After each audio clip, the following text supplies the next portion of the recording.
Happy Saturday, besties. Good morning, good morning, good morning. Let me turn on the mic. Pause.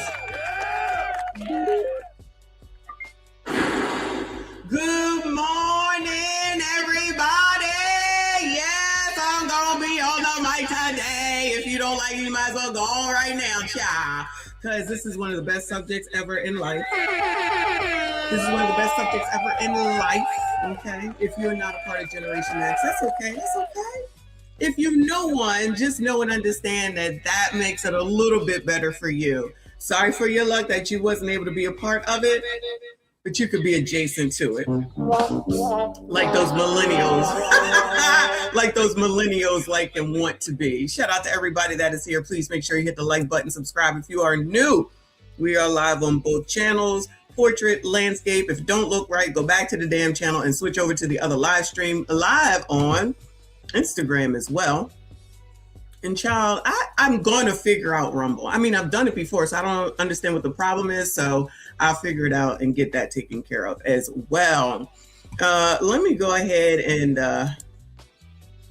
well, let me turn this down. Hold on. Shout out to CDT Beats again for the music. Shout out to him doing the damn thing. I appreciate you, hun.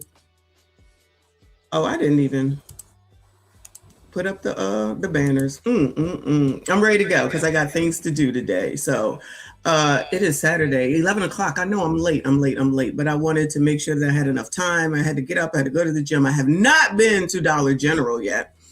That is on the list. I got something to do a little bit later. It is busy and it's effing freezing. It's cold outside.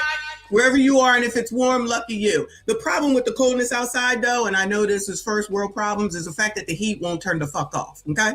Because it's cold outside. It causes the heat to come on so much downstairs, but upstairs, it is hell. It is complete and utter hell up here, and I got to turn the fan on in a second.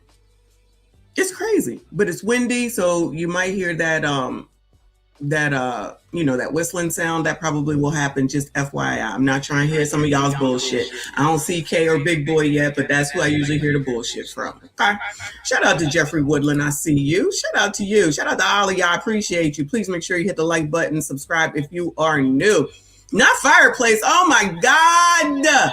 The fireplace is good because it's downstairs, right? So it would be good to help, but we got a Dyson. So the Dyson does heat and cold. So it pretty much does pretty good. But y'all, in the wintertime, ain't nobody downstairs because it's too cold. Upstairs. Then you upstairs, it's hell. The heat is on 62 and it's hell up here. Hell, I'm telling you, it's hell up here. But again, that's first world problems. Praise the Lord for heat. Praise the Lord for heat.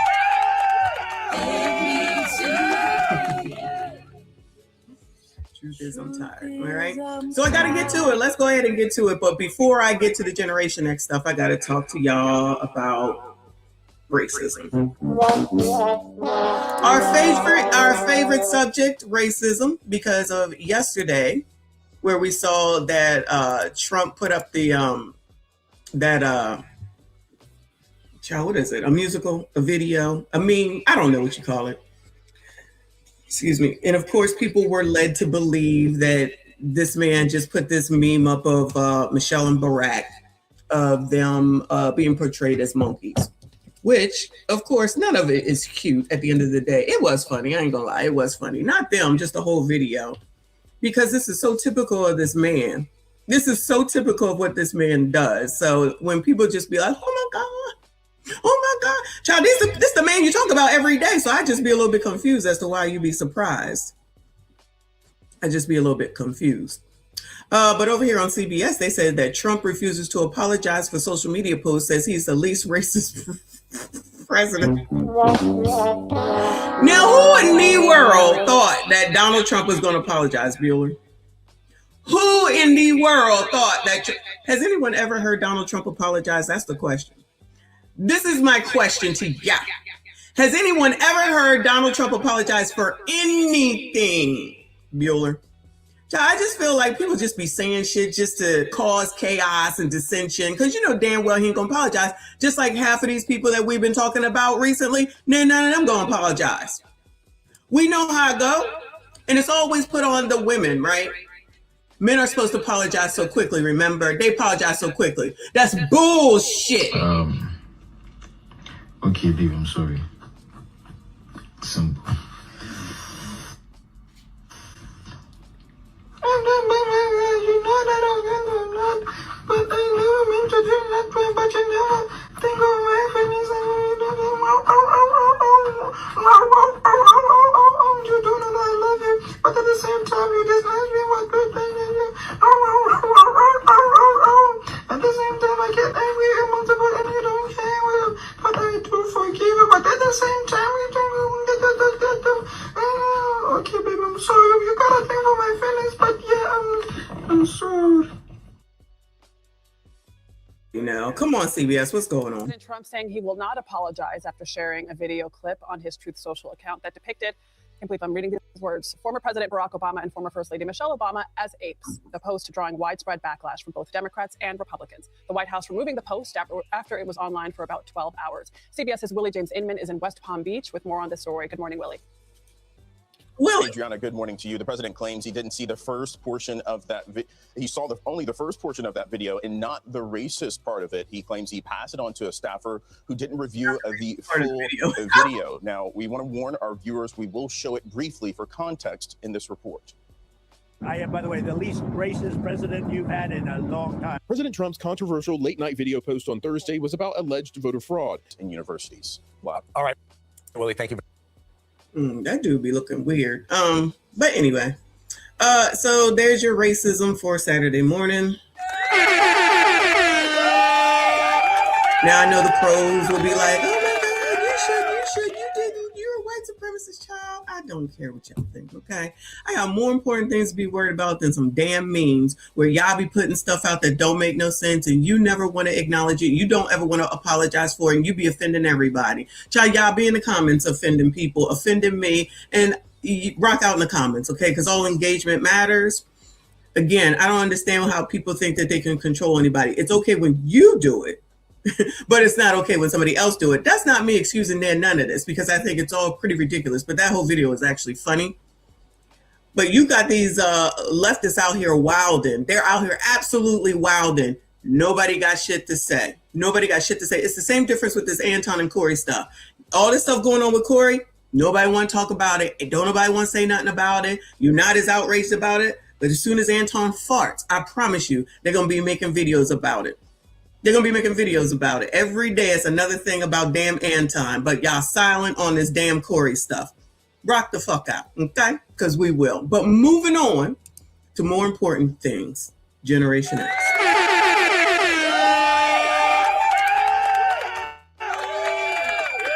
Now, shout out to everyone that is here, but if you are Generation X, just go ahead and put an X in the chat for me, okay? Because I know that's what most of the makeup is. My audience is mostly X and baby boomers, and then a little bit millennials, and then a little bit of Zs, okay?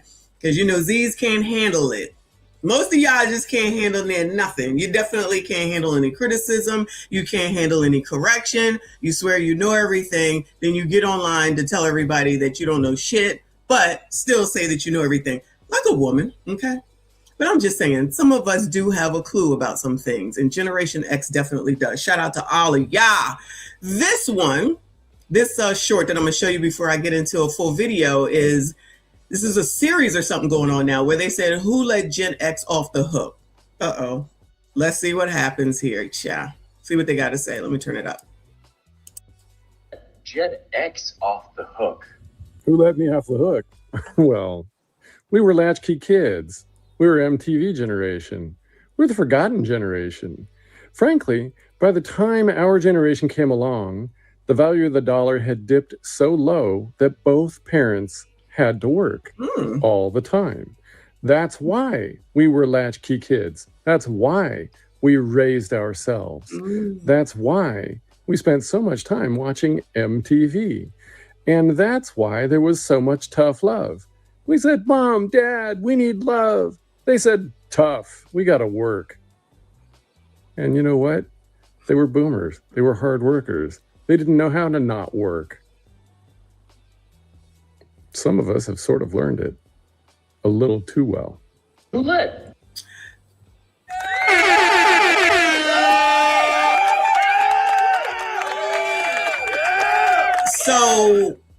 not to get too deep into this because I'm about to play the video, but I'm going to go over it one more time and address some of the things that he said. But first of all, I absolutely agree, especially about the part about latchkey kids, child. Do you ever have a key that was supposed to be around your neck and somehow you lost it and then you got in trouble? If we didn't get in trouble, y'all, nobody did. Say I'm lying. If we did not get in trouble, y'all, nobody did. Child, you lost the key, you in trouble because it was, why did you take it from around your neck? Why did you take it from off of your wrist? Remember those plastic bands type of curly things? And then you would put the key on it and then it was on your wrist the whole day. Then somehow, some way, it didn't make it home. So you sit outside on the step. Whoever sat outside on the step because you lost the key and you had to wait for your parent to get home. That step got my ass print, okay? Then get in trouble because then they had to go and get another key made. So you had to go out to the hardware store because that's what it was called. We didn't go to Walmart. We went to the hardware store and had to get another key made, and they was mad as ish to pay for something that probably cost $1. But they was pissed AF. Imagine if you was told to take out the damn hamburger and you ain't take out the hamburger. You got in trouble for that. If you were supposed to do your homework and your homework wasn't done so that your mom could check it when she got home because she ain't had time, because she had to go to bed because she done worked all day, you was in trouble. Who was always in trouble? I was always in trouble. You can't go outside. You can't go to your friend's house. You can't do this. You can't do that. Go to your room. Not that being in your room was a bad thing, child, because we had so much in there, but it was always go to your room and you on punishment. Punishment. There's a word. Do you think these people know what punishment means? Punishment. If I wasn't punished, nobody was. Now I see that Kenneth said ass whooped. I didn't get beat. But it definitely was punishment. My husband used to have to be put in the corner. Him and his brother used to have to be put in the corner. So then they had to stand there, and then the sweat from their heads would go up the wall as they got older and older and older. So they were punished too. I don't think these people know about punishment and what punishment means. There are no consequences. The consequences that we were given in order for us to be the adults that we are today, to not be out here looking for nobody to give us shit because we didn't already learn those lessons. Those lessons seemingly, allegedly, are not being taught. Gen X off the hook. Who let me off the hook? Well, we were latchkey kids. We were MTV generation. Remember when MTV started and they said that they were racist? Shout out to racism yet again. Remember racism? MTV was racist because they didn't show any black people. And then I think the first black person was Michael Jackson, of course. And then it took off from there into being, is it still here? Is MTV still a thing, y'all? I have no idea. I don't need it. We was watching some MTV. Madonna. Oh, Lord. Remember when Thriller came out, y'all? We're the forgotten generation. Frankly, by the time our generation came along, the value of the dollar had dipped so low that both parents had to work. But you know what he said? Both parents, because our parents were together. I know a lot of y'all don't know that life. Even if it was a step parent, they was together and they worked together. I know y'all don't understand that life. It's very helpful. It's very helpful to have two decent parents in your life. My husband had a stepfather as well as me. Still had a father that was wherever he was. Mine was over in the military, right? So you technically had three parents. You technically had three authority figures. And guess what they did? They stuck together. You weren't going to tell one nothing that the other one wasn't going to check with the other one for. Child, y'all's parents too busy trying to fight each other and be miserable and make you miserable on top of it. Listen, I'm just here to tell y'all what it is. That's the difference. Even with all that work, even with somebody being over there on the other side of the world, even another one who had to go do what he did because it was two military men and one feminist woman, they all communicated for the sake of the kids. Imagine that. All the time. That's why we were latchkey kids. That's why we raised ourselves. That's why we spent so much time watching MTV. And that's why there was so much tough love. We said, Mom, Dad, we need love. They said, tough. Imagine I told y'all, that's why when I created my own family, we do, whenever we get off the phone, you say, I love you. Doesn't matter if you was on the phone for 30 seconds. All right, love you, bye. I love you, bye. Oh, I implemented that because ain't nobody around here was telling me they love me. Nobody, okay?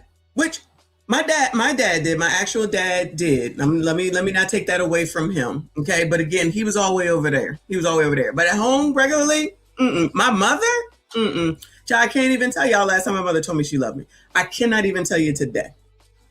Shout out to baby boomers. It is what it is. So I'm not saying that it wasn't something difficult that I had to deal with. This is how I dealt with it. I was not going to have my family be that way. So that's how I handled it. Y'all just allowed it. Y'all act like, some of y'all, not y'all, you know what I'm saying?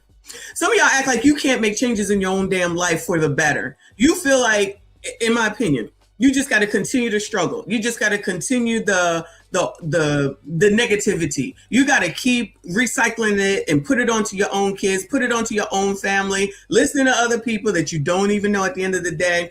If it's something that I don't like, then I'm not going to do it. Now, one thing that I couldn't stop is yelling. I admit that. I'm a yeller. Surprise, surprise. Surprise, surprise. I am a yeller. Okay. So my mother used to yell at me, and then I resolved to not yell at my kids. I failed. I absolutely did. I tried my best to deal with it and control it. I could not.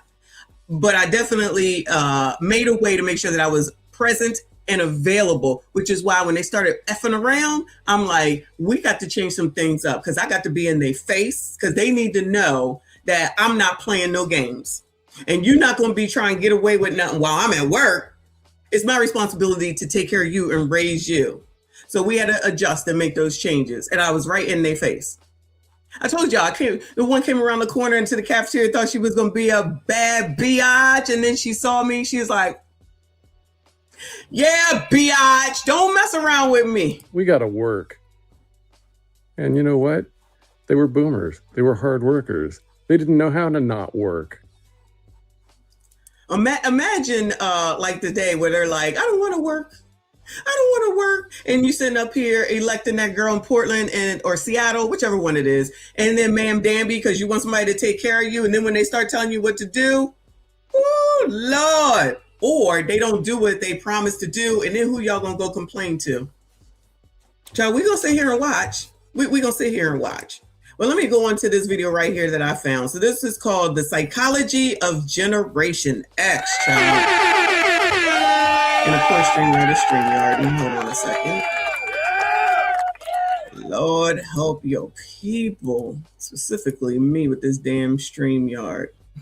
Yelling is a thing. Girl, I tried.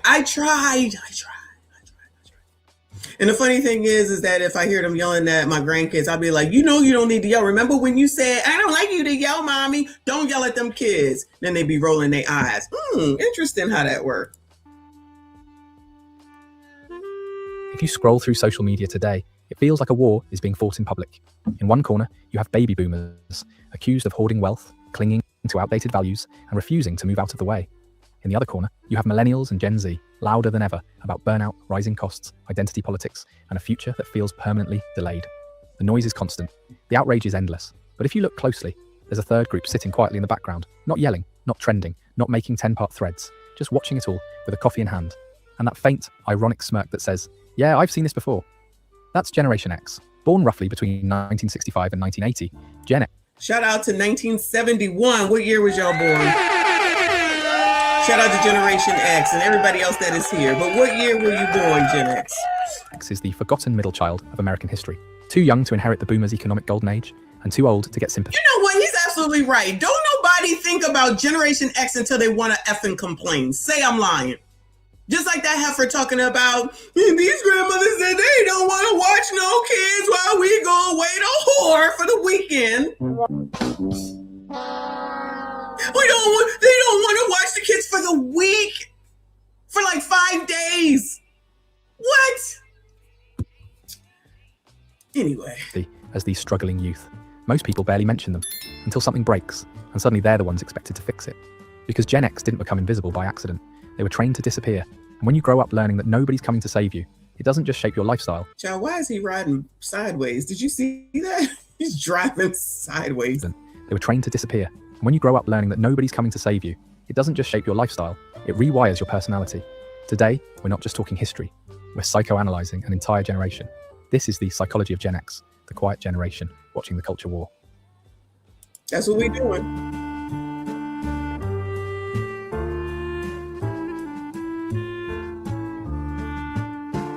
To understand the Gen X mind, you have to start where their psychology was first programmed, childhood. And the most iconic image of a Gen X childhood isn't a family dinner table, it's a house key, hanging from... Look at that, hanging... hanging from the wrist, just like I said. Woo! Lord help your people. Nate J says, I still don't want people shouting at me. Put that money on my check. I don't want an employee of the month. Girl, I don't need none of that. Pay me right, pay me on time. I'll do what you say, but I'm leaving. I'm leaving on time. Those ambitions, I've already been through the ambitions period. Worked a lot of hours to get to the salary that I'm at. Now I'm like, I'm just coasting now. I don't want to do shit. I want to do as little as possible. Working smarter, not harder. Can't tell these people nothing. They just think they're just supposed to come in making $5 million a day and just go home, go to work at 10 and leave at 1 and supposed to do. Child, please. I'm just saying. That's exactly how they act. I know I've won those things with your team was the best team, and we had those award things, and you say who was the best one on your team, and your team won, and you got the trophy. I've been there, done all that. It was fun at the time. I'm on the downslope now. Ain't nobody trying to work hard. So this week, after having been off for most of the month of January, this was a tough week because I actually had to work. Like when I say that, yeah, I actually had to work. So I got to get all of that back together so I don't have to work so hard. But I'm playing catch up now. And hopefully I can catch up by the time March gets here because I need to take some time off. Shout out to the kosher clinician in the building. Thank you so much, hon. I appreciate you. Always good to see you with the 777. He said, I saw this. Generation X was the last normal generation. Thinking about doing a new series on this, but we were built different. August 20th, 1971. It's over. I agree. Shout out to 1971. Shout out to 1971. 54, about to be 55, and it's all good in the hood. I absolutely want to continue this because I think it's, I think we enjoy hearing this type of stuff and know that we're not crazy based off of what these people are saying. Like, look at everything that's going on right now. This stuff is ridiculous. And the fact that people are doing all this crazy stuff that's going on right now and trying to make that normal, child, that's y'all's normal. That's y'all's normal. Keep my name out your effing normal because I don't want no part of none of it. None of it makes any sense. And the fact that they expect us to change, they really expect us to change and assimilate to their bullshit. All this bullshit that's going on, so we're supposed to change our upbringing. Child, hell no. Hell no. Y'all got that. We'll just watch from the sidelines on this internet because we do know how to cope. We do know how to problem resolve and solve, but we'll get into it. Thank you so much, TQC or TKC. I appreciate you. Shout out to everyone that is here. Please make sure you hit the like button for me. Subscribe if you are new. A string around a child's neck. In the 1970s and 80s, American families quietly transformed. Divorce rates climbed. Two-income households became normal. More women entered the workforce, which was a major step forward for society. But it also created a childcare gap that nobody truly knew how to fill. So millions of kids became something new. Child, you think my mom was out there looking for childcare from the government? You think, and guess who watched my younger sister, Bueller? Guess who watched my younger sister? I give you 3 guesses and the first 3 don't count. Okay. Kids, picture it. It's 3:12 p.m. The school bus drops you off. You walk home alone. The neighborhood is quiet. You open the front door and the house greets you with silence. No footsteps, no voice calling your name, no adult energy, just the hum of the refrigerator and the faint smell of yesterday's dinner. You make your own snack. You do homework with the TV on in the background. If you fall and scrape your knee, you rinse it and move on. If you feel scared, you swallow it. If you feel lonely. Hold on. Let's not look over this part right here where you see the kid doing the dishes. He taking care of his own. We was home alone. Shout out to that movie. We were definitely home alone. And yes, thank y'all. I watched my sister. I watched my sister, and I'm sure y'all watched your siblings as well. Because that's what it was. Wasn't no going to the damn government and begging them for no child care. Wasn't no going to the, I mean, no shade. I'm just saying. We wasn't eligible for none of that. I'm pretty sure. You have a military person, you have a woman who's in sales for radio. So wasn't nobody eligible for nothing, but we had to fill out that thing every time school started, that you had to fill it out to say what it is that you got, which I don't even understand what the point was, but it was required, I guess, to kind of get you if you did need benefits. So they was kind of passing them out to you in case you missed it, which is crazy to me. Because I would always be like, well, maybe I can get free lunch. Because my mother wasn't getting me no Lunchables. My mother wasn't giving me no money for lunch. You know what I was doing? Make that damn lunch or get the damn money yourself. So I think we learned self-sufficiency, which is not a bad thing. But if you listen to these people now, you would think that that was like slavery. You would think that was slavery. Self-sufficiency. Amazing. Another word that these people don't know. Everybody's supposed to give them something. You got McDonald's money? I know y'all know that. Shout out to Uncle Rick, member for 7 months. I appreciate you, boo. He said, F them kids. I agree. You already know. You already know. Every single time. Yeah, every single beginning of the year. And it's like, after a while, I was like, child, I don't even know why we got to do this. And then they'd be like, you have to bring this form back. And then my mom is like, why do we have to fill this out? I'm like, what do you want from me? Stuck in the middle, right? The school saying you got to do it. Your mom saying she don't want to do it. We in the middle. What am I supposed to do? You want me to fill it out? Should I just fill it out? I'm just saying. That's how it was for me anyway. Thank you, boo. He said, you bet not answer the door.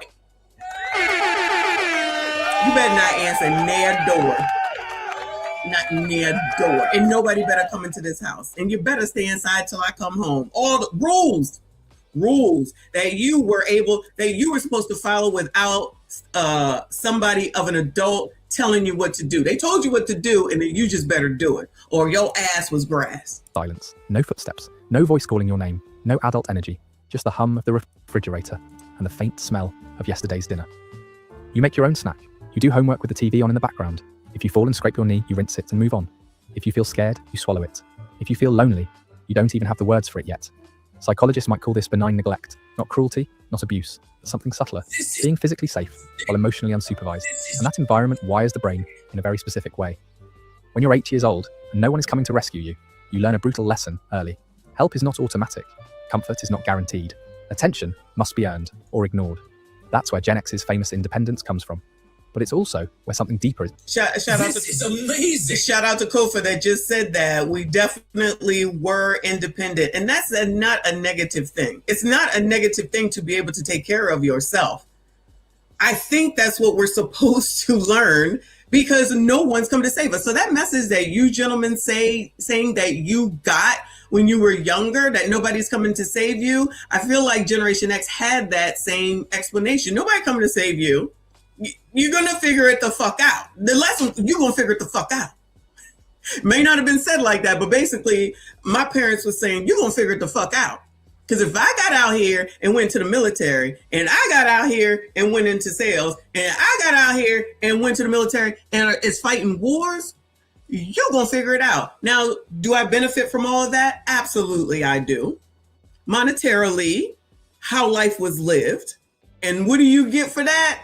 Made fun of, because your parents made a way for you. You can't win for losing. And that's why the attitude is, I don't give a damn. You don't give a damn, go and throw it up. Hey, can't please everybody. That's a you problem, not a me problem. Shout out to Upward Man, I appreciate you. He says, salute Miss Michonne. Fond memories included the Bill Cosby, Lou Rawls. Oh, you're reaching back to Lou. And Debbie Allen specials. All hail Gen X. 82878. I love it. And in right at the tail end. Lucky you. The millennials be trying to squeeze their way on in there. Child. Nate J, thank you, boo. She said, I remember going to the ER. My mother asking, do I need to? Oh. Child, mom was busy. She said, child, do I have to show up? I believe it. Nate J over there, possibly about to lose a limb. Her mama said, child, do you need me? Do I have to come over there? Can you make it home on the bus? She said, can the ambulance give you a ride home? I'm only playing. Shout out to you, boo. That is absolutely it. This was well before participation trophies and people saying, oh my God, you poor baby, you poor thing. And that's why y'all be failing now. Shout out to Kofi. I appreciate you, honey. He said, don't answer the door for nobody. I left my mama outside for an hour because she locked herself. Oh, no. Listen, you should have gotten in trouble for that. You know damn well you're supposed to let your mom in the house. You should have gotten in trouble for that. That's crazy. That's hilarious, though. Because when you grow up feeling unseen, you don't just become independent. You become invisible on purpose. You learn to take up less space, to have fewer needs, to solve your own problems quietly. And eventually, that coping strategy turns into a personality. It becomes your identity. And here's the part most people miss. The latchkey kid didn't stop needing love. They just stopped expecting it. They became adults who can survive anything, but struggle to ask for help. Adults who can work through pain, but don't know how to be held in it. That's the Gen X origin story. Not spoiled, not broken, just trained from the beginning to disappear. One of the biggest misunderstandings about Gen X is this. People assume they're emotionally cold. But Gen X isn't cold. Gen X is compressed. They feel just as deep. Oh, not emotionally cold. No empathy, no sympathy. No empathy, no sympathy. All right, we give you a pass. We give you a pass if he was only 6. That's where that come from. Like, listen, I'm discovering some things. Why am I like this? The generation, child, because of how I was brought up, because of the things that I was taught. That's where that comes from, child. I don't have time to have a bunch of empathy and sympathy, especially for people that be whining and complaining. You get out there, you make that shit happen. Like all this, it's somebody else's fault. It's this person's fault. It's that person's fault. Well, everyone doesn't have the same opportunities. Everybody now got the same opportunities as anybody else does. You know how to open that phone to whine and complain and beg. You know how to open up GoFundMe's, but all of a sudden you don't know how to take care of yourself. And the fact that people make excuses for that, that's that damn participation trophy. Just because you're you think you special just because you special to your mama. This is amazing. You special to your mama. You ain't special to the rest of us. Just like I know I'm not special to everybody. I'm not offended by that. Y'all be offended because the job doesn't care about me. No, they don't. Why do y'all need somebody to care about you so badly? Need some help. Need some psychological help or something. Of course, we know they won't go get that because then that looks crazy, or they got to tell the whole world and they know the whole world will make fun of them. Ciao. If it ain't one thing, it's something else. Shout out to Saint Fan. Good morning to you, boo. I appreciate your support. He said, good morning, Miss Shauna. Peace to the chat. 79, baby, here at the tail end of X and cusp of millennials. Some things really are universal, especially having been raised in an army house. Rules were rules. That's probably another effect for me as well, since the whole family was military. The whole family was military. They weren't putting away no bullshit. There was no messes in the house. There was no messes in the house. You got to get up. You got to clean up. You got to clean up after yourself. The kitchen cannot be left dirty. Everything needs to be out of the sink. When dinner was over, it was over. All that. Rules. These people ain't got no rules. These people ain't got no rules. That's half of the damn problem.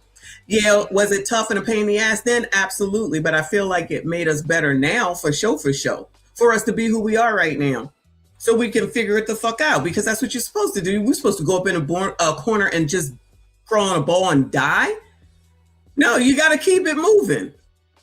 You know what else helps? And I know I shouldn't say this, child. You know what else helps? Having a partner, being married. Child, we'll talk about that another time. Black Navy vet, I appreciate you. Boo, he said, Mama, I want a Coke. There's a water fountain over there. Me, I don't want water, Mama. You ain't that damn thirsty. You got soda money? You got Coke money? And then eventually we did have the money. So then the answer was yes. I'd be like, I want to go to McDonald's. You got McDonald's money? This is after I started working. I'd be like, yes. And then she'd be still mad because he just want to be a pain in the ass. I'm telling you, you wanted me to work. I work. I got my own money. I'm telling you. Now she don't want to take me to McDonald's. Child, I could have bought her a burger. We could not win for losing. Say I'm lying. We could not win for losing. Walk your ass on to McDonald's then. Now you got to walk your ass to McDonald's. As anyone else, sometimes deeper. Yet they were raised in a culture where feelings were treated like an inconvenience. If you were sad, you were told to toughen up. If you were anxious, you were told to deal with it. If you cried, you were told you were being dramatic. So Gen X learned a survival skill that looks like emotional intelligence, but often isn't. They learned emotional minimalism, not expressing much, not asking for much, not needing much, at least, not out loud. This is why a Gen Xer doesn't usually say, I'm overwhelmed. They say, I'm fine.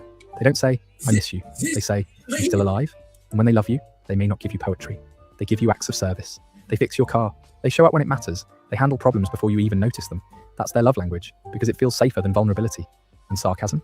That's not cruelty. It's emotion. Oh, not the sarcasm. Hold up. This is describing relationships, because you know how I be like, child, you need to date on your your social economic level. You know what I mean? It's just easier that way, right? But child, maybe the answer also is date in your generation, because these people don't understand this type of stuff that they're saying right here. You can do everything that you can for someone, right? You can be where they want you to be. You can give them what they want. You can give them all the what is it called? Like just saying like, I believe in you, I'm proud of you, and all that type of stuff. And you still will get shit from people with a different generation that don't even understand how hard that is for somebody for Generation X to say, to be out here talking about, I love you, I appreciate you, I'm here for you, I do what you need, I'm trying to make you happy. Remember I just put that post up the other day about oh shit, it just left my brain for a second. Oh, checking on men, like that's weird or something. That it gets annoying. I'm telling you, it would be like, are you okay? Do you need anything? Are you good? What's wrong? Or what's wrong? That's a trigger. Because if you don't seem like your regular self, I'll be like, what's wrong? Only from the perspective of, I'm just trying to be here for you and help you. And they'll take it in a different type of a way. Like it's all offensive because somebody cares for you. You can't even care for these people. You can't. They don't understand. And then to be in this generation and to do that, that's just not typically what most of us do. I can take that. Shout out to Big Joe. I appreciate you, boo. He said, representing Generation X, November 4th, 1973. Shout out to the 70s, y'all. I love the 70s.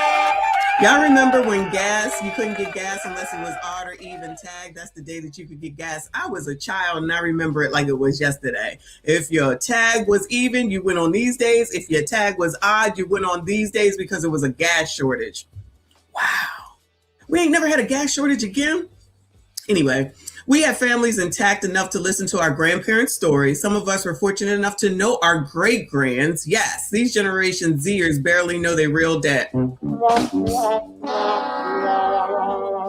Because everybody messing around, because everybody want to be in control, and don't nobody want to do what's right for the kid at the end of the day. Don't want to teach them any lessons. Don't want to teach them responsibility. Don't want to teach them self-sufficiency. No, it's just whatever you want, you should have. Whine and complain to the internet, and somebody will eventually give it to you.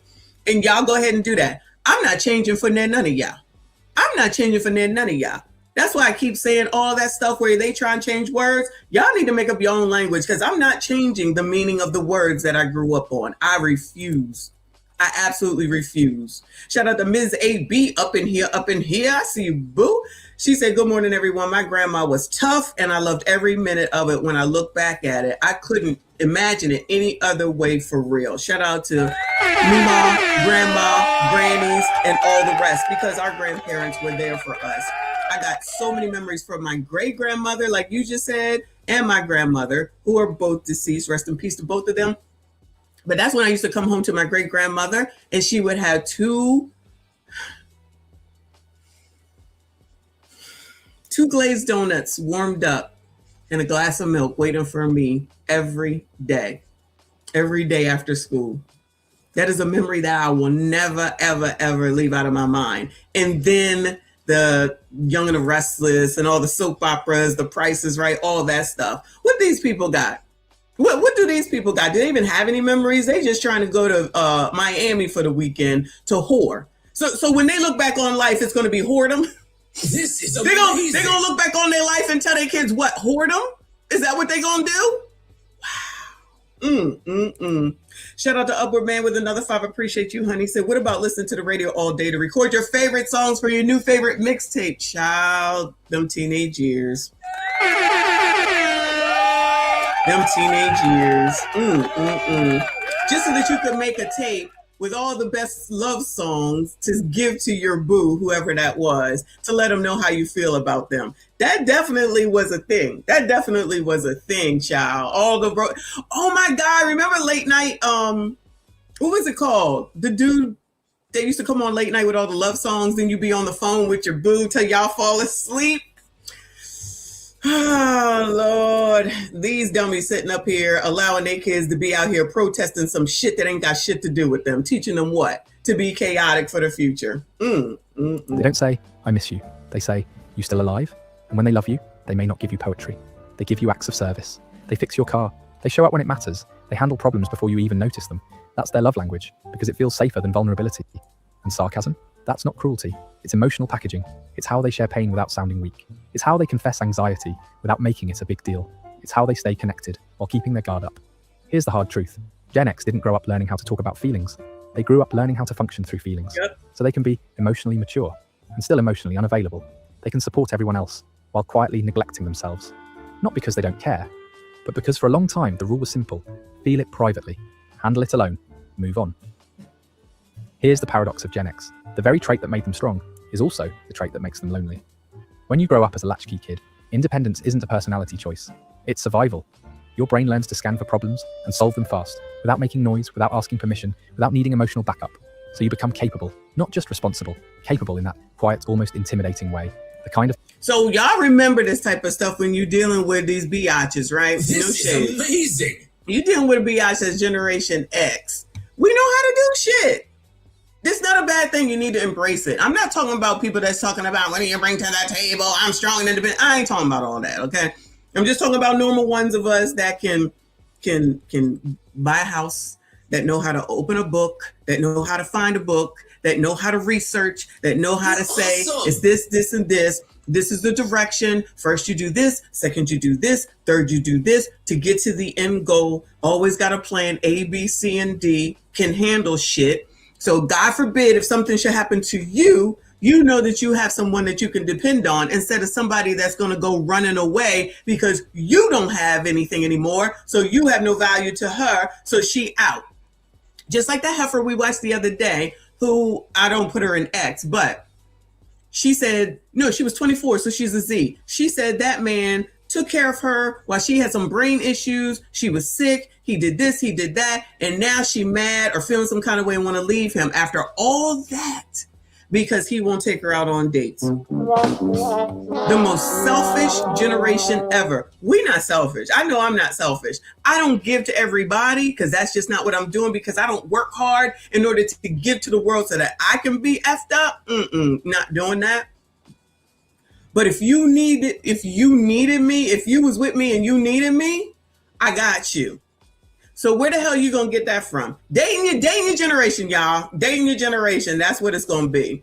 Shout out to Black Navy vet. Thank you, boo. He said at the mall calling mama to pick up the phone at the payphone. You got to collect call from mama. I'm ready. Do they know about that? Because ain't no cell phones, y'all. And you don't want to waste your quarter in the cell phone because you want to put it into the video games because we was in there playing video games in the mall. So you call home collect. And when the person is saying the name, you say, I'm ready to go home. But honestly, just the fact that the collect call was coming through probably should have been the sign to come pick me up, right? Child cheap, but it made sense. It was economical at the same time. Problem resolution, child. Saving a penny. Shout out to my fave member for 28 months. Thank you so much, boo. I appreciate you. He said at age 6, I knew This is amazing. This is amazing. At age 6, I knew to never open that door while home alone. Watch too much America's Most Wanted. Oh my God, I forgot about that. And Unsolved Mysteries back in the late 80s to do that ish. How about there was still the white van that you needed to be on the lookout for? Say I'm lying. Y'all know about the white van. Be careful for the white van. Never talk to anyone that offers you candy. All those lessons, all that stuff. Was we getting trafficked? I mean, obviously we weren't. I never heard about all this trafficking and all this type of stuff. And people will say, oh, that's because you didn't have the internet. No, it was because we had the community that y'all claim that you want and people was looking out for each other. even as we grew up, and they knew who was whom. They knew who was who belonged here and who didn't. And y'all think that that's weird that somebody would say, I know you don't belong here and I'm calling the police. That's what I pay taxes for. Yes, I'm calling the police. Yeah, you don't belong here. You're up to something. Ain't nobody got time for that. Shout out to that. Anybody got time for that? No, y'all gonna talk about that's racist. Well, racist it shall be. Because I know you don't belong here. You ain't up to no good. You ain't up to nothing positive standing on a effing corner in this neighborhood or just standing around. No. Do that shit someplace else. Don't do that here. That's just me though. Shout out to Hiram in the building. I appreciate you. Boo. He said we spent a weekend making mixtapes off the radio on cassette tapes, then dub it to make tapes for friends. Shout out to Double Cassette Dad. Shout out to the best of, we did the best that we could with what we had. And even when you was trying to mix these tapes in, you tried to do it and cut it off before the DJ started talking. And then in the midst of it, you could hear the DJ start talking. Child, it didn't even matter. Those was good times. This is amazing. Shout out to RBN. I appreciate you. Thank you so much for your generosity. Boo. He said, when I'm alone in my room, sometimes I stare at the wall and in the back of my mind, I hear my conscience call, telling me I need a girl who's as sweet as a dove. For the first time in my life, I see I need love. Shout out to LL Cool J. My baby. You know I know. Shout out to LL Cool J. Woo, Lord help your people. They was playing LL this morning in the gym. I was like in the zone. Just play some good music and I'm all good and I won't complain. They play some mess. I'm gonna complain the whole damn time. Oh my God. They be waiting for me to say that. They had me with 25s today. I'm like, I can't do it. He said, you gonna do it. I'm like, I can't, it's too much. He said, oh, you gonna do it. Guess what? I did that shit. Bicep curls with 25 pounds. That's a lot. I'm still female. I don't care, child. That's a lot. He don't give a damn. He said, you need to go ahead and you need to do it because I know you can do it. Jackass. Anyway. Shout out to my fave. I appreciate you, boo. He said, be aware of a van with black windows and sliding door. Yes, absolutely. We was told that type of stuff. Do these people tell their kids this type of stuff? Don't talk to strangers. Child, no, they allow them with this damn thing and don't monitor the shit. When my kids, and I'm going to let it play. When my kids first got their phones, well, the first kid got the phone, they had parental monitors. Do they not have that now? When we got the computer, they didn't have no computers in the room. The computer sat, this is my family. The computer sat in the, I don't know. I guess it was the living room. One of the living rooms, right? And I call it the computer room. And they was like, I said, my ass. You got computer money? Why we got it? Because I said so, because we need to monitor what the hell is going on. And there was monitors, parental monitors on the computer at the time. And I was looking at that shit. You think my husband was looking at that shit? He wasn't doing nothing but sleeping. I'm looking at that shit. And you had a limited amount of time on that shit. Carry your ass to bed. Then the phone came through. Yep, I'm monitoring that shit too. And you know what else I monitored, y'all? That they hated? The TV. Oh my God, my kids couldn't stand me. I knew they couldn't stand me. I monitored the TV. I turned on parental controls on TV. So if they ever tried to look at something that was anything other than G, they'd have to ask in order for it to show up. It was hot. Daddy, can you do something? Daddy, we can't watch TV. Daddy, why is she so mean? Ain't nobody trying to hear that. You don't need to watch whatever it is. I need to know what the hell it is that you're watching. I'm just saying. Learns to scan for problems and solve them fast, without making noise, without asking permission, without needing emotional backup. So you become capable, not just responsible. Capable in that quiet, almost intimidating way. The kind of person who can handle a crisis at work, fix what's broken, and still show up on time. The kind of person other people lean on when their life falls apart. But hyper-independence comes with a hidden price tag. Because at some point, self-reliance stops being a strength and becomes a wall. Gen X didn't learn, I can do this. They learned, I have to do this. And that subtle difference rewires everything. It creates adults who feel uncomfortable receiving support, even when they desperately need it. Adults who don't vent because venting feels useless. Adults who don't reach out. Hold on. Let me go back to this real quick. Stops being a strength and becomes a wall. Gen X didn't learn, I can do this. They learned, I have to do this. And that subtle difference rewires everything. It creates adults who feel uncomfortable receiving support, even when they desperately need it. So when I hear these biatches be talking about, you got to give me money and you got to pay for my kids and you got to pay for that. That's weird. This is amazing. That's weird. That's crazy to me. They can try to justify it all they want to. Oh, you want some box? Well, you shouldn't be a whore and you shouldn't be giving it up like that, because I was taught that why buy the cow when you could get the milk for free, or yeah, you don't want to get a reputation, all that type of stuff. You don't want to get an STD, all this stuff. The boys are going to try everything. You have to know. I was told this, that, and the third. That's why when it was time to talk to our children, we did it together. Because I said, you're the man. You can tell them specifically what they're going to hear. This is amazing. You got to participate in this, and you're going to have to tell them. There ain't no point in being embarrassed, child, because it's going to be worse if they come home as a teenage pregnant kid. And ain't nobody got time for that. I don't even want to take care of them. So I damn sure don't want to be taking care of no spawn sooner than I have to. We sat right there and told them both. This was going to happen. This was what they're going to say. You got questions about boys, talk to your father. That's what he's here for. Child, other people look at it differently. But yeah, so this you need to pay for this, you need to give me that, you need to give me this. No, I don't understand that type of shit, because we had to figure it the fuck out and get it done, and we got it done too. That's what makes us strong and independent. And those aren't negative words. They're not negative words whatsoever. If you want to make it be negative, you can look at it as negative, and it's probably someone that's in a different generation that thinks that's negative. I feel like that's a positive, that you can depend on somebody, but that's another word that these people don't know. They don't understand being able to depend on somebody. I understand that it could be hard for some men to depend on a woman, but child, that's something that y'all got to get over.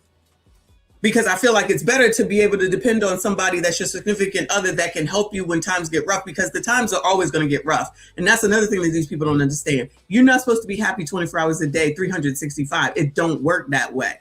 But I'm telling you, that's what they think. And that's why they F the F up most of the daggone time. That's just not how life works. But y'all, you can't tell these people nothing, because the 90s is dead. Shout out to CGA. 90s is dead. Shout out to my favorite, appreciate you. Boom, he said, remember when TV channels shut down at night? Remember when they shut down at night and then they played the Star Spangled Banner, if I'm not mistaken? Was it the Star Spangled Banner or was it Taps?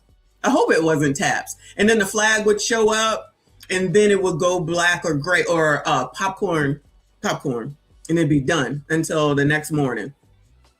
Child, that was a thing, but I wasn't watching TV anyway, so it doesn't matter, because I was in my room listening to radio. That's what we did a lot of, is listening to music and listening to the radio. That's what I think we did anyway. Excuse me. Shout out to Upward Man. I appreciate you. He said Budweiser ribbit. I totally forgot about that. Shout out to Budweiser with the frogs. That was a long time ago. Shout out to TKC, still up in here. I appreciate you, hon. He said, if you got a few minutes, I would love to talk in before I see my patient. I would love to tap in before I see a patient. You mean you want to come up? Is that what you mean? Let me know if that's what you mean. All right. Let me go ahead and get this video going. Adults who don't vent because venting feels useless. Adults who don't reach out, not because they don't care, but because some part of them still believes nobody will come. And over time, that becomes emotional isolation.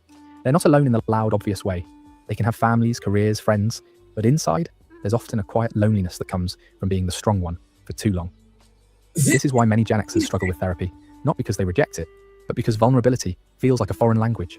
Their inner child is still whispering the same rule they learned as 8 years old. Handle it, don't bother anyone. Hyper-independence is a superpower, but if you never learn to be held, it can turn into a private kind of prison. If hyper-independence is the engine of the Gen X psyche, then cynicism is the armor. Because Gen X didn't grow up in an era of trust. They watched institutions crack in real time. Watergate taught them the presidents could lie. The Cold War taught them tomorrow wasn't guaranteed. The Challenger explosion taught them even the future could fail. Suddenly, I feel like the Challenger explosion anniversary just happened like in the last few weeks.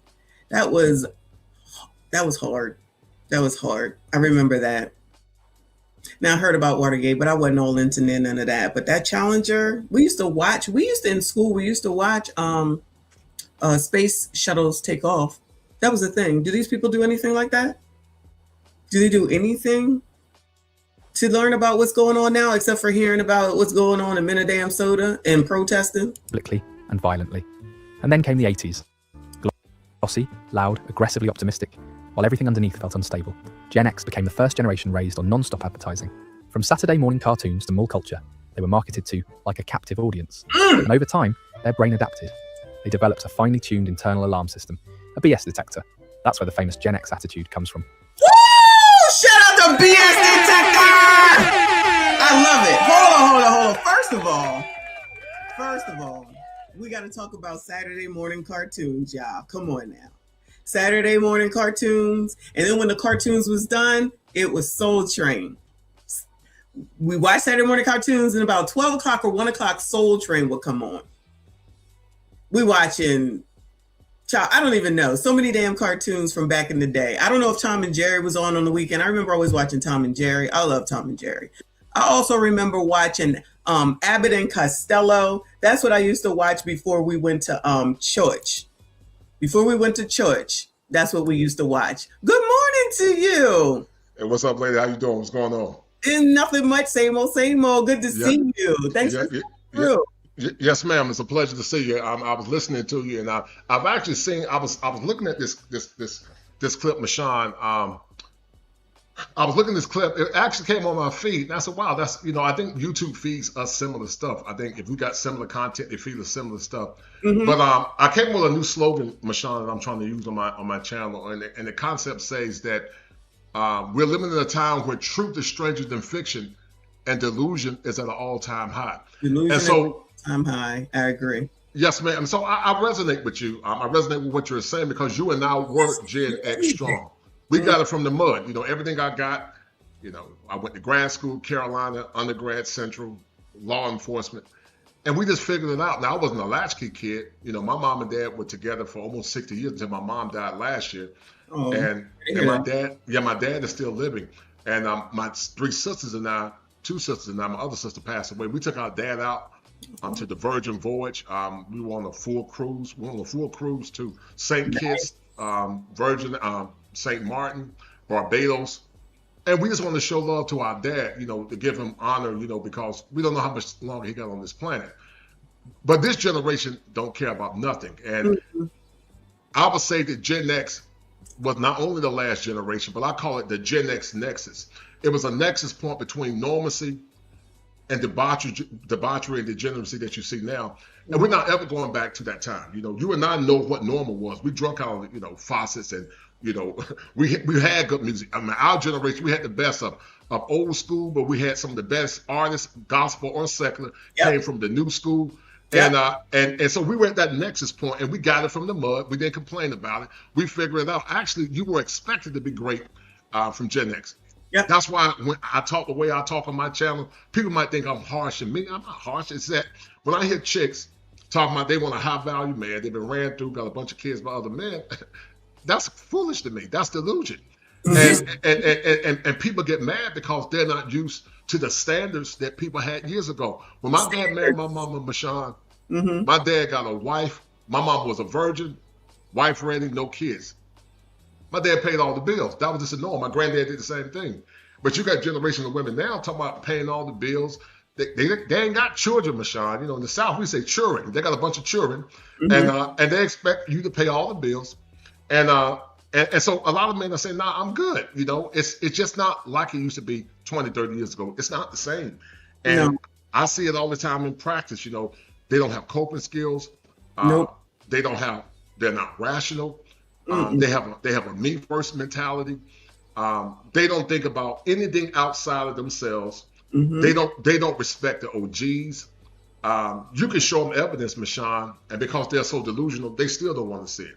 I mean, you can show them evidence. So shout out to my man Real Do the Fire podcast, and they still don't. They don't want to see it, man. So you and I, we had the sauce of Gen X's, man. We had the sauce, and we just get it from the mud. I resonate with what you're saying about conservative talking points. I'm not a bona fide conservative. I'm not, and I'm definitely not a liberal. I'm an independent that have conservative talking points. But people can't think outside of their feelings. Which is something that we technically have as Black people, honestly. If Right. we're taking a look, at least from Generation X on, probably more conservative, just like you said, but don't want to Right. admit it because they're too involved with this crazy mess of you gotta, if you Black, you gotta do this and you gotta do that. So you're going against your whole Right. routine of what you're brought up as. And Yes, ma'am. I'm Right. of a great grandmother that took me to church every Sunday. You're gonna Yes, go. ma'am. There's no ands or buts. ma'am. You better be Right. throwing up or something. That's Right. the only way you wasn't going, and you gonna be quiet and you gonna act right. And there was nobody busting up in that church, and somebody Right. probably would have busted your ass, honestly, Yes, if ma'am. you You're did right. because you showed respect. That's You're out right. the window too. So all of these Right. things that people are accepting, that's why I'm like, y'all can have it. Y'all can have it. That's I not totally me. agree. And I'm not going to support that. And I'm not Yes. changing from my upbringing, because while y'all complain about what you don't have, you could be using that time to get what you need and Yes. talk to someone that knows how to do it. Yes, But ma'am. no, y'all would rather This is complain amazing. than we'll sit here and we'll listen to you. Yes, ma'am. You know, I've always said, Michonne, think about it. When you and I were growing up, our ancestors had it worse than us. And the thing that motivated me, Michonne, back in the day was Ebony and Jet magazine. Yeah. That's- Oh my God. I totally forgot about that. Yes. Ebony and Jet. Now, don't get it twisted, Michonne. I've always been very ambitious. You know, I don't live by no zodiac, but Yeah. you know, I'm a Leo. You know, and you know, Leo's got that swag. You know, we got the sauce. You know, and we ain't gonna stop until we get it. And so I saw homeboys going to school. I saw my homeboy going to school, and I'm like, they ain't better than me. And so I just work hard. Michonne, I set myself to basketball camp. I went to Prep Stars in Charlotte. I got recruited by 7 schools. After I set myself, I worked full time. I went to school full time, even when I was going to graduate school. I mean, going to graduate school, going to undergrad at Central. I always worked full time, went to school full time, and take care of my family full time. And I just got it from the mud. I mean, because I was a dreamer. I had goals. I had ambitions. And so when I see entitlement, and I see people blaming, I'm not saying that systemic racism is not real, because it is real. Because the thing I hate about a lot of times Black conservatives, they tend to minimize the impact of systemic racism. But this is the way I look at it, Michonne. There's a concept called racialized idolatry. And racialized idolatry purports that just because your skin color is Black, then we're one. But no, we ain't from the same tribe. We weren't from the same tribe in Africa. But some of these Negroes assume just because we were forced into one is because of the struggle. We have the same consciousness and the same ideology. Right. I don't rock with people like that. I've always been the kind of person that had a higher level of consciousness. I don't care nothing about your skin color. I'm an independent thinker. And of course, people are trying to shame you and that, call you out of your name. But I even laugh at that now, because you're not gonna make me do something against my own will. I'm very strong-willed. I'm gonna say what I want to say. I ain't gonna tap dance to be no circle, no click. I'm 6'5", and you ain't gonna make me do anything. I can hear your perspective, but you're not gonna make me do anything. I'm sorry. Go ahead, there. But you know what? Since you just said that, another series, because I'm going to try to change the way I'm doing some things, is that I'm going to look at is the D9. Because that needs to be looked at and viewed. No shade against anybody that's in it, but there's a lot of issues there, and people do not want to admit that. Yes, ma'am. Is that all this blindly following behind stuff has got to go? Yes, ma'am. You cooking. Listen, it's so profound, because what you're saying is perfect. So let me tell you about my story. When I was at North Carolina Central, they recruited me heavy for Alpha Phi Alpha. I was recruited for Alpha Phi Alpha heavy. But, you know, I always saw things through a Christian worldview. And there's a concept, Michonne, called apologetics. Apologetics comes from giving a defense for why you believe in the faith. That's what apologetics is.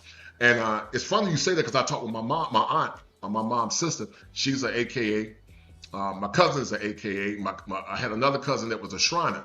And listen, I got some brothers that are Masons. They good people. They're good people. But when you get to the 33rd degree, you're worshiping Lucifer. Now, they'll say you're not, but you have to study it. And so, you know, because a lot of folks are getting caught up into this boule stuff. They don't even understand it. Like I said, I was recruited heavy by Alpha Phi Alpha. And I'm not saying their argument is always we do good. I'm not saying you don't do good. They don't do good. Absolutely. But the things that they do is not only tied to idolatry, but it's also worshipful. When you look at the ritual books and some of the things they say, and many times, you know, the founders are either Masons or Shriners, and they tend to go hand in hand. And some people got in, they were innocent. They didn't know. My aunt, I spoke with her. She took it kindly. AKA, top tier AKA, went to St. Augustine's College. My cousin, she's an AKA. But when you really look into it, Mashawn, a lot of the curses associated with a lot of these people is actually tied when they make those oaths. And the devil will always collect on his money. He's going to always collect.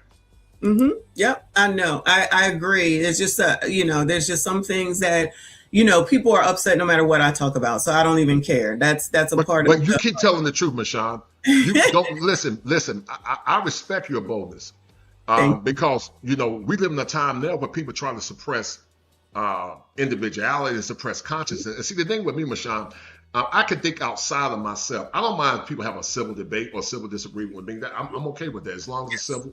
I don't expect everybody to agree with me, but at the same time, I'm going to show you the evidence. And there's a concept, Mashawn, called collaborative empiricism. That's just a fancy way. It's a treatment model we use in CBT. It says, I'm going to show you the evidence. And then if you keep refuting the evidence, that means that you're a delusion. That's why I said we live in a time, Mashawn, where truth is stranger than fiction and delusion is at an all-time high. And that's actually how I've been trying to brand my channel now because I believe we are living the latter part of the last days. It just don't feel right no more. When my mom passed, you would thought more folks would be showing love, but it was like an emptiness, Mashawn. I remember, growing up in the 70s in the South, listening to Gladys Knight and the Pips and Misty Blue, the song Misty Blue. My mom would be drinking a beer.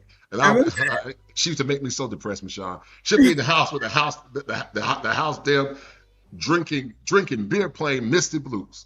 Playing Misty Blue. I said, Mom, why are you playing that dumb song? And then, and it was just different, the mass choir, because I was in the choir. I was a superintendent at my church. It was just a different time. Gen X women weren't perfect, but Gen X women were better than women now. Gen X women understood that if you had a bunch of children out of wedlock, it lowered your stock. And so I think that you and we resonate with other Gen X content creators because that was just the standard back then. The standard was just the standard. It was just normal. But now people try to get you caught up into their ideology and they try to change you and make you want to get into their worldview. You're not going to change me. I'm Gen X strong. You're not going to change me. I'm Gen X strong, man. Yeah. Yep. So we don't do that. But again, I'll keep talking about what I want to talk about. You should. If they don't like it, they don't have to like it. But I would love to see people act a little bit more mature instead of just saying stupid stuff to come, and just be negative. We don't have to agree. We can talk. We can, have a discussion. And even if we don't agree, it don't mean that we got to hate each other. Because there's a lot of people here that come here that are, on opposite sides of politically. And I'm like, I don't care about that. As long as everybody is respectful and everything, then that's all that matters to me. You know what I'm saying? So that's how we roll over here. But you already know.